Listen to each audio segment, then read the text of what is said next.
आई वडिलावर प्रेम करायचंय ना, तर आई वडील जोपर्यंत आहे तोपर्यंत तर करायचं, पण गेल्यानंतर सुद्धा प्रथम वर्ष श्राद्ध निमित्ताने भजन कीर्तन किंवा मी तर असं सांगेल तुम्हाला बरं का, ज्यांचे आई वडील गेले त्यांच्याकरता सांगतो, सकाळी उठल्यानंतर आपल्या घरामध्ये ज्याने आपल्याला जन्म दिला त्या पित्याच्या फोटोची पूजा करायची.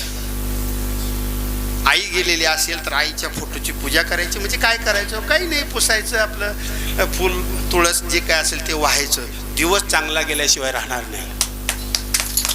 नक्कीच मी का बोलतो लक्षात घ्या, निस्वार्थी प्रेम करणारे आपल्यावर जर कोण असतील तर आई वडिलाशिवाय दुसरं कोणीच नाही, तोच देव आहे बाबा. हो, किती सांगू मी तुम्हाला, ज्या देवाची आपण काकडा आरती करतो तो देव सुद्धा भक्त पुंडलिकाने आई वडिलाची सेवा केली म्हणून पंढरपूरला आलेला आहे.